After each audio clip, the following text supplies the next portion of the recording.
Hi, Michael. How's it going? Very well indeed, sir. How are you? I'm good. I'm good. Excited about the show. Yeah, very much so. Very much so. First off, what can you tell us about it? I know there's a lot of mystery behind it thus far. What can you give us, like, big picture? What's going on there?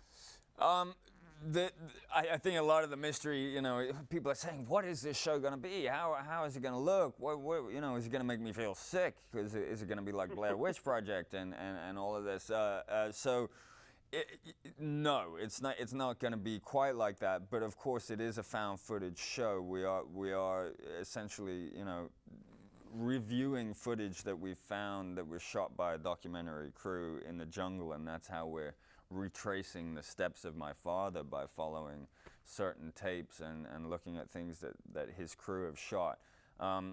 So yeah, of course, there is a large element of that kind of handheld documentary style thing, but at the same time, we still have to tell a story, and we still have to point things, and we still have to make people jump, and it is scary, and you can only do so much just by putting a camera on it. Sometimes you have to manipulate the camera so that you create the scare, and that's been the fun thing is watching these guys, and especially the actors, learn how to use cameras, because we're being filmed by actors, and that's another interesting thing. Now you play Lincoln, who joins the crew, and he's kind of has to be cajoled to come because the relationship with your father wasn't the best. What compels him to go looking for his father Emmett? I think I think his relationship with his father for sure wasn't the best, but it wasn't. The only reason it was not good was because of lack of attention. I think my father's attention was always on the show more than than Lincoln.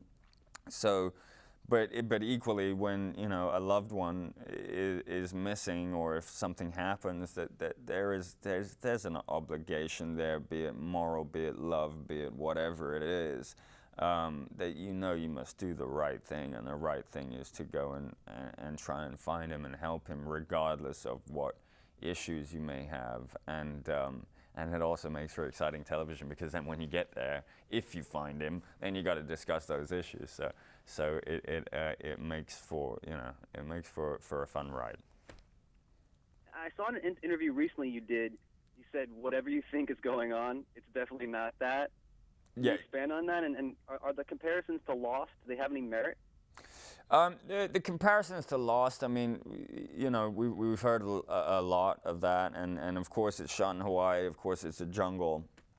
Um, they're not. These guys aren't lost in this show, and they're not. They're definitely in control of what they're doing. A lot of the time, they're there on purpose.